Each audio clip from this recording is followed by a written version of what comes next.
Hacha Yonohel. Hello everyone and welcome back to the Mayan Daykeeper. Today we are premiering a new segment here in the channel that is called the Mayan Talk. So this is going to be a sort of a podcast format where you can expand more on the topics, you can talk more freely about the subjects you guys asked, and it's going to be having way less editing and you can just let the conversation flow more. And before we start the show, I just would like you to know that in our last video, I announced that we opened our new Discord community. So if you'd like a place where you can follow the day by day of the Portuguese calendar, if you'd like to find resources to learn the Maya calendar or finding like-minded people to talk with, you can join our Discord server. I'm very active in there, so just go there and say hi to us. And to start premiering this show in here, I would like to welcome back my teacher, Pabianteu. Welcome, Tat. Welcome back to the show. And for this first episode, I was just running through all the things you guys asked along these years. And many people ask me, like, how is the process of learning the calendar in the Highlands for the Maya people? I would like you to clarify, and tell us how was the process of becoming an Ahir? What is the path of the apprentice in the Highlands? So welcome back to the show, Tat. Good night, Eduardo, and good night to everybody that is listening and following your channel, and for those also interested into the Mayan knowledge.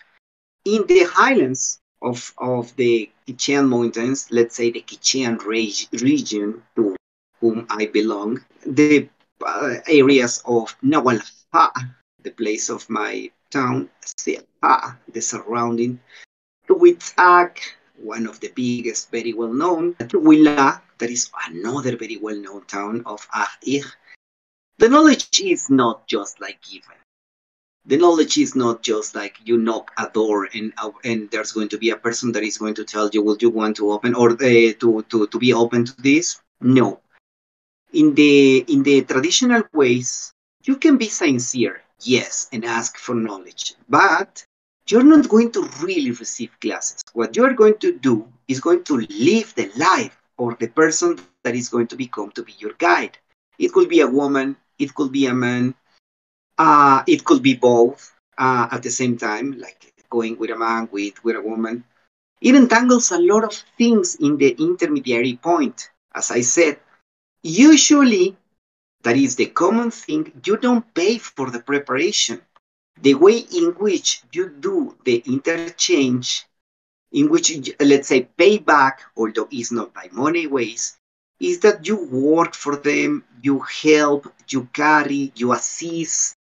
In ceremonies, you buy the flowers or you buy materials, but there's no such a thing as monthly payment until you get your devices for that makes you recognizable as an ahir. No, you live the life of your teachers. You go with them. You live the life. Sometimes they are going to reject you also, but there's one important thing that is very, very, very interesting to be seen. And this cannot be mediated by internet, is that the spiritual guides usually are going to receive dreams about you. And if it's a honest, real spiritual guide that is the one that is going to conduct this, those dreams has to be reappearing. The thing that a dream could be random is as random as any of our dreams. But they have to receive, they have to understand that you have what we call the calling. That the sky or the earth or the ancestors are calling you to be a part of the corporation or the council of spiritual guides. So it's not as automatic as it looks. You ask, then you wait, then you are introduced, then you can begin to walk the path, as it is said. Then you go, and this is something that is very beautiful and amazing. One of the parts of the preparation has to be with the actual roaming of the place and going in up and down fashion. For example, going to a mountain, then to a volcano. Then you have to go back to a spring. Then you even can go deeper, like a cave with a spring. Then you go up to a cave in the middle of a mountain. Then you can go up to a volcano. And that is considered or is be seen as the root of the numeral NAWALs, being number 13, the top point of a volcano, being 1, the spring in a cave, being 6, the cave in a mountain. So, although it looks peculiar, in reality, what you are being taught, what you are being told, and everything that you are going to be understanding by that following of that sacred root is that you are going to begin to be familiar with the numbers, not only in the sense of an intellectual way of absorbing a knowledge, and it is not obviously like a parrot repeating just information. No, you are going to get the actual information, the actual sensation and feeling of going into the mountains, going the up and down, entering into the earth in different places. So you are going to acquire the knowledge by the actual roaming of the places.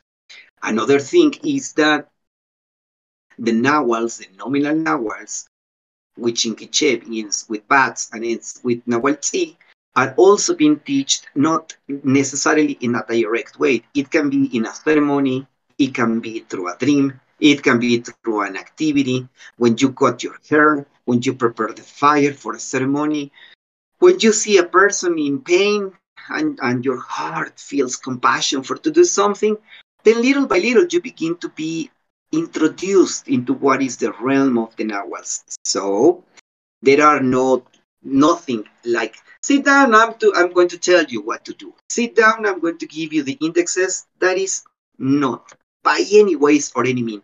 Is experience, let's be vivencial knowledge, is something that you are going to acquire by living it in the moment as it is present. And sometimes it's not only the teacher the one that is going to do it. It's not only the spiritual guide. Sometimes it's the earth herself or the sky himself. Is, for example, one day, and this is for the act of a ridiculous scenarios in a mind that was beginning to understand stuff. I remember one day, Ishbalam, the jaguar, that my teacher and I, we were going to an altar and we were roaming a mountain, a very distant mountain, when suddenly there was a roaming of a puma. And and I was running directly to jump into a tree, and he was laughing at me, and he began to smoke a cigarette. And the peculiarity of that situation is that he was saying, "Don't do that. If the puma really would wanted to attack us, the puma will do it already, not waiting for you to jump and then chase it. He detects us before you even appear. We even walk in here. So that way of producing these weird noises they produce is only for to tell us he's there, she's there. So don't walk in that direction. It's more than enough." It was like in a cartoon, like from a branch, and he says, "Well, maybe this is the lesson you need.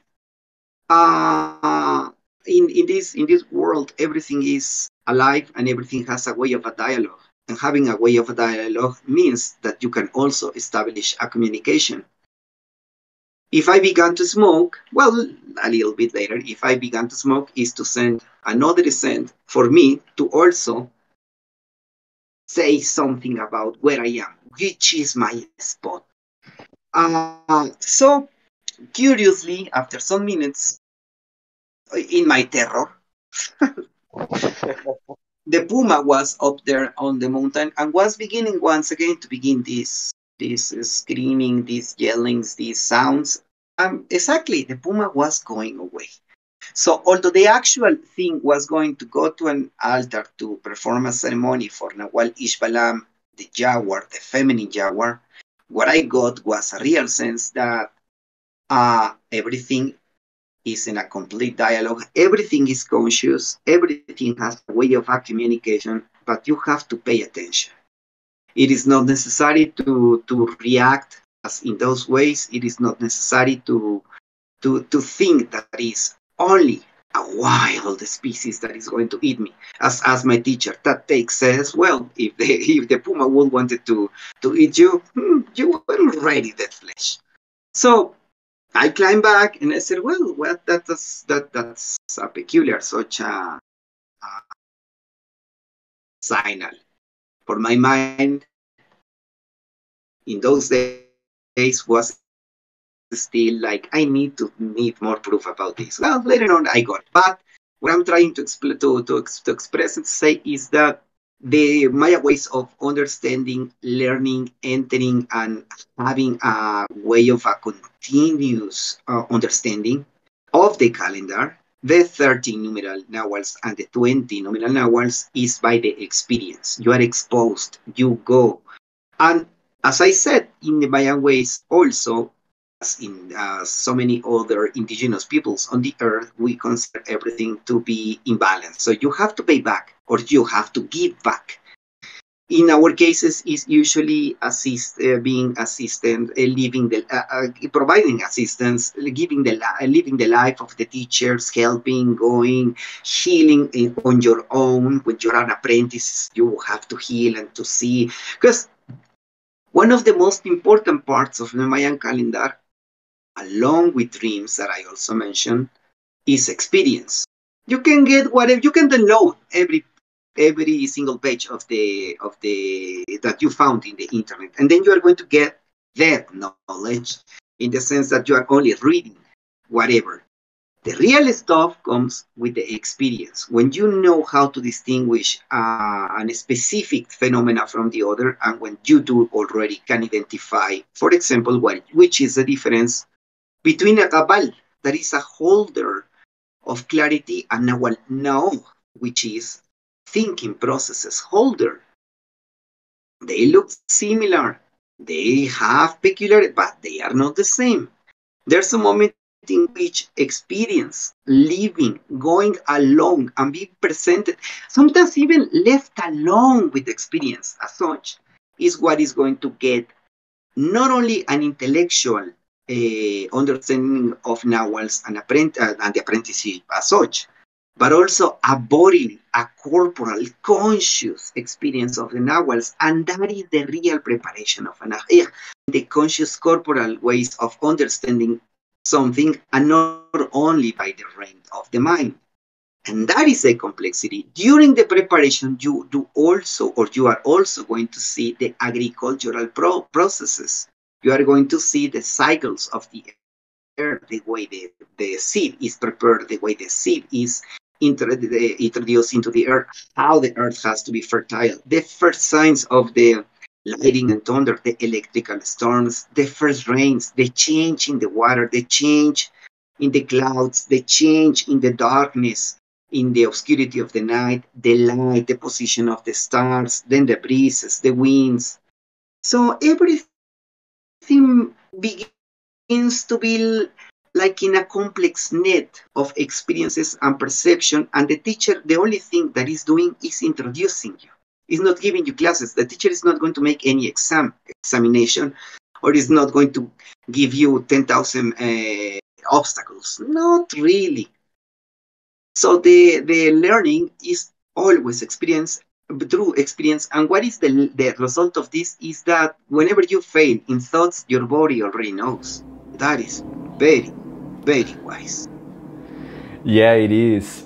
Because I think so many people don't know that the Maya calendar is also a way to understand the nature. Because most of people here in the Western or anywhere in the world, when they see the Maya calendar, got caught up by the astrological aspects that the calendar can bring. But that is good that we are bringing these perspectives. Also, talking about that, I would like to ask you about the challenges you had to become an ahir. Can you talk about something that you have to experience, like that you think was challenging for you during this path? Regarding this question, there are things that has to be understood as the way in which an event impacted you. For example, the moment in which, as a spiritual guide, you are told to do a healing. And maybe what you wanted was spirituality or following the Mayan calendar, but suddenly you are going to be asked to heal. And maybe you are a healer, but maybe you are not. Maybe you do think that what you would wanted was just the intellectual knowledge, as when people is asking only things that can be understood as an astrology. There's people that who would want to understand only the mechanics of the Mayan calendar regarding the agricultural purpose, which is okay. But there are moments in which you are confronted by all the possibilities of the Mayan calendar, and I will say, specifically in my case, one of the most challenging moments was that when everything was applied for the art of healing. And healing, in this moment, I'm employing the word in a very broad sense. Healing can be divided in different ways. What about herbal healing? What about muscle healing that I do? Bone healing that I do? Receiving babies and the preparation, which I do. But what about when people ask about a spiritual healing? And usually people will try to recon or to understand or even to bring back ideas about psychology, psychiatry, or related areas, or even New Age understanding on the self. And suddenly the person is, what is an spiritual healing? At all. There's a moment in which the Mayan calendar is going to be the frame that you use for everything, but specifically healing, at least for me, was a challenging moment. Why? Not because I was lacking experience, but what about when a person tells you a dream?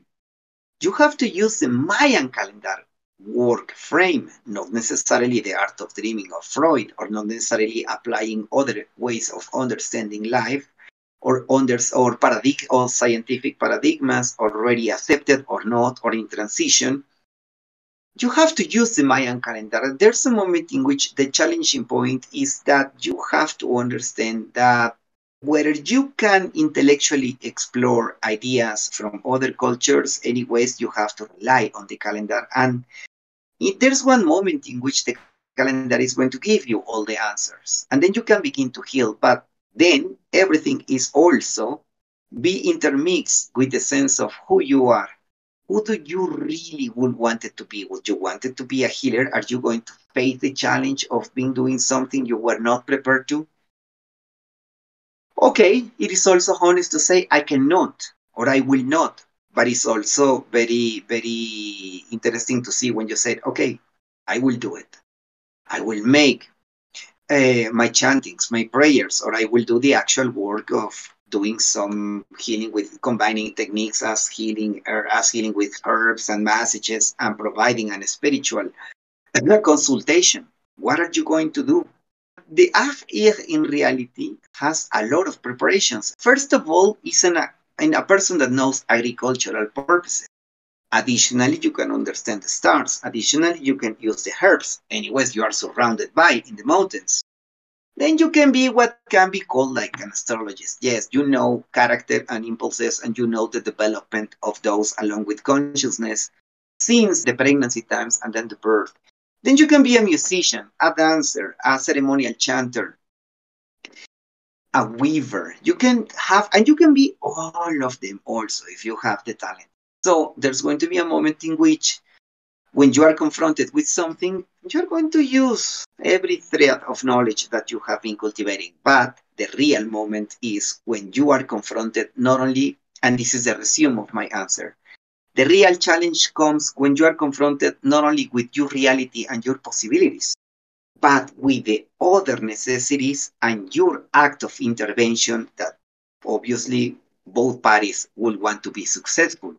So that is a moment in which you really have to be standing up on your own. People sometimes do consultations, and the consultations are not going to be done by random throwing the dice or reading cards or reading glyphs or anything. That is absurd.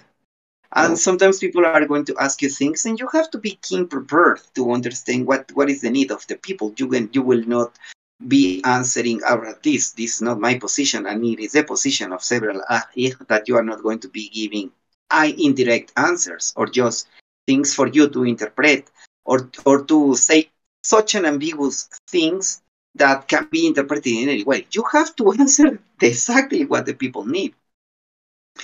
And that is the moment in which the challenge comes. Whenever you are in your house, in internet, in your chair, in underwear, roaming the internet and doing stuff, it is okay. But when a person in needs appear in front of you, then you know you will be confronted with what you're doing. And as I said, you can be climbing the mountains, entering into caves, following all routes. But at the moment, you will say, "Oh my gosh, what is happening? Am I going to deal with this or not? I'm going to be seeing this kind of pain. Am I going to be a healer?" The spiritual guide, is a healer. Yeah, true. Because I think that is something that might be a Western conceptualization, that every time they see someone like that's considered like a shaman from a culture, they always kind of get to the very esoterical side. But the Ahir, for example, you guys have like the position of doctors, psychologists. So it's a position that you kind of need to have like lots of responsibility because you are dealing with the well-being of the other. I think it's very, very important to highlight that. That's like dealing with the calendar is not something that you're just going to apply some new age theories or just to say whatever for people. And talking about this subject, what can you say for people who doesn't know anything about the Maya consultation? Can you explain like how it goes, the Maya consultation? What are the areas that are involved? Well, it depends on the subject and also depends on the way of what is the subject to be touched during consultation. Because, by the way, and this is beautiful to be seen in the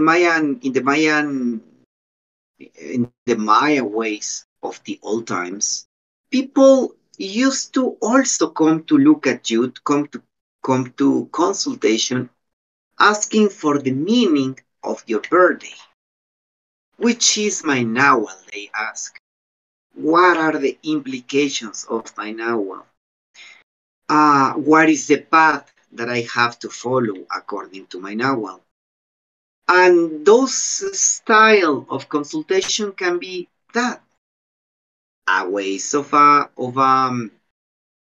even what I can call, why not, enlightenment, understanding. We call it Choponik in my understanding. But also, there are ways in which people is not looking for any specific guidance for life, but for a specific thing that is happening, for a specific phenomena. For example, the last one, just for to tell you, there was this man that appeared knocking the door asking for a consultation. This man specifically was like, I have a bowl on my and that is thing. What if it's a tumor? What if he only hits the head? What if he is beginning to develop something else? So you have to explore possibilities. You have to ask. You have to go back as what has been your dreams in the last 20 days? Can you recall something important? Can you go to the actual experience? Do you know if you hit it yourself? If there was something that maybe, let's say, for example, beyond, let's say, your acknowledgement of actions has happened surrounding you, maybe during dreaming that you were hit by something, maybe you don't remember and you actually hit yourself. So, a specific hole in the brain is something that you have to really know. And you do have to really consider which is the point. Maya person is going to follow your directions. For example, for this man that had a problem on the head was resolved by some herbs to de-inflammate that part of the skin, and that was it. But the point, what if he had a tumor What if it was some other stuff? You have to be responsible of what you answer. If you are also like, I can sense, I can do by using your tools from your Mayan calendar, and you resolve that it's not under your reign of action, well, maybe you can say, go to the hospital. And there are some, I do, for example, that sometimes I send people for a radiography to see if there is an actual something. Another case that I remember in that case was a person that was the dislocated arm, and although everything looked well in the radiography, I had to do a spiritual work that is going beyond what looks like an actual physical base pain. So consultations has a diversity of stuff. There are people that only consult dreams. There are people that consult physical illness. There are people that will consult uh, even fate. For example, I have these savings, and with these savings, I'm going to send my son to the USA. I would want you to foresee what is going to happen. So the spiritual Maya goes in different dimensions of actions and also crossing different realms, if you will want to say. Pregnancy and the reading or the understanding of impulses and character, because people will ask, do I have a match with this person? And people is interested, right? Why not? It's the human experience. People is surprised by seeing that the Maya ways of understanding the self is in reality not connected with the early years. We are not Freudians or anyone like that. We understand stuff since the creation time, and then from the shaping of consciousness. I have been dealing with this even in the Western Hemisphere. When sometimes people ask me something, I begin with, how was the pregnancy? People is like, what? People are not accustomed to be asked about pregnancy. People is not accustomed to be asked about your mother and your father. We begin with, your NAWAL reveals that the pregnancy moment in which you were born, or the NAWAL reveals that there was this condition between mom and dad. What can you confirm? This also means that by the moment in which the mom and dad were dating, there was this certain condition that now is something that is correlated directly with your anxious example. So for us, a woman pregnant, not pregnant, or that have a delivery or a, let's say, problematic child, we go to pregnancy. Yeah, and that's very interesting. I would like to expand a little bit in this topic. Does a pregnant woman can benefit from the Maya consultation? I think it would be good, for pregnant people get to know like this type of therapy, because since you started opening here in the channel about the pregnancy aspect of the Maya calendar, I received a message from a pregnant woman asking, some stuff, but it would be really helpful if you could open up to tell like what are the benefits a pregnant woman can get from the Maya calendar. If a pregnant woman comes to the consultation room already pregnant, well, we ask questions. Where's the father? Are you alone? Which is your sense? Are you okay that he's not in house? Are you okay that he's in the house? If, let's suppose the opposite, he's a good man and she's the mean person, well, how do you feel and why do you react like that? Were you in love? Was this a forced marriage? We have to connect all the dots to arrive to the point in which the baby, who for us is considered to be fully conscious, is going to receive the proper attention based precisely in the way the pregnancy is given. That is going to help us with additional techniques of massaging or home or bone healing or herbalist work to prepare the woman for the delivery moment. So that's why, and I'm going to insist, this is not the folklorical beliefs of a tribe. So a woman that has been bleeding during pregnancy, we can begin with, where's the partner? Which is the opinion of your mother? What was the participation of your father? Was there another person when you married that was in love with you? There, we begin to explore then the connections, then the ideas, the memory. we begin to sense the body as the receptacle of all the emotions, then to see and to understand the living consciousness the baby is. So yes, we treat everything, and we can begin even before pregnancy, during pregnancy, delivery time, early days, and this Eduardo of 60, that is now 60 years old, and that we can still be dealing with him. I have kids, for example, in my case, after this long training process, I receive kids that now they have their own kids, and they call me to assist them.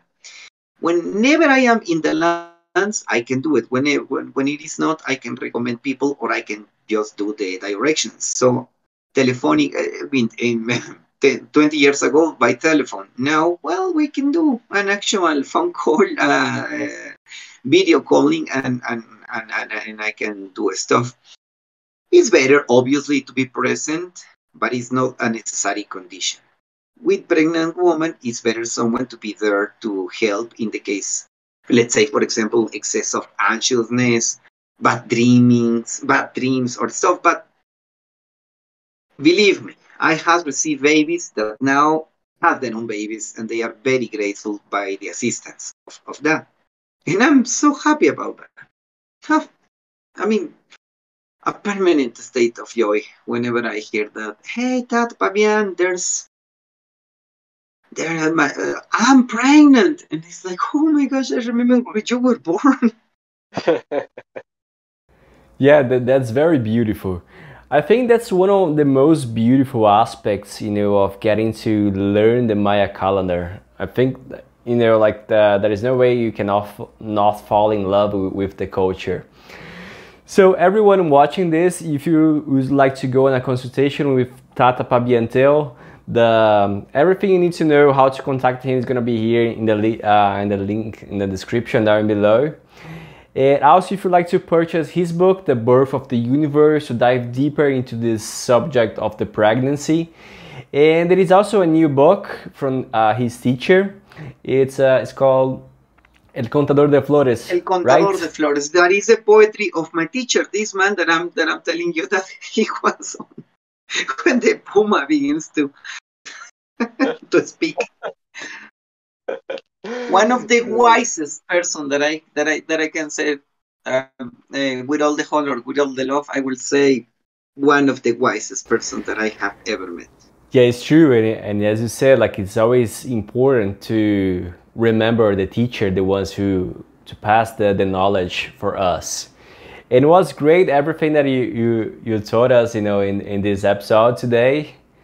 And but remember that in the Mayan culture, and specifically in this specific lineage, one of the first things that you have to remark is honor your teacher, and honor the peoples who made this knowledge to be possible.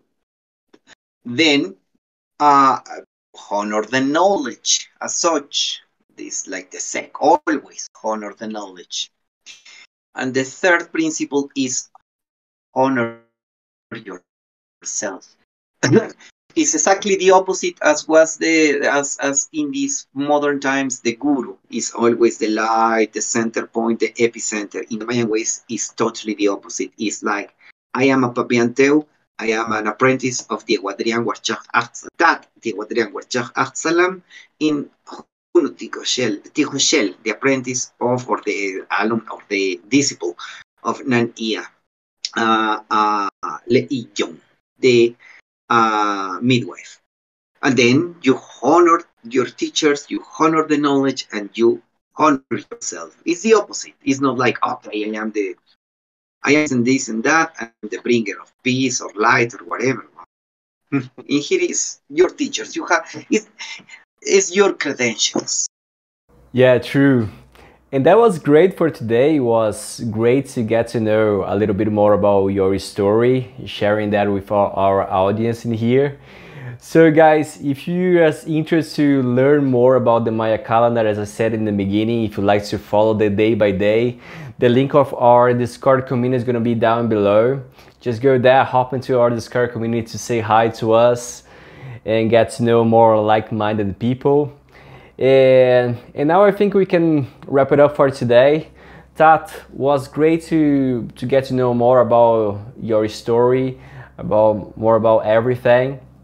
If anyone of you is watching, if you'd like to contact Tata Pabiantel, the link's gonna be here down below. So Tat, Camo, thank you so much for your time again, and I see you in our next episode. Makabirti Rochelle Eduardo. See you in the next following your questions or for further clarifications onto this.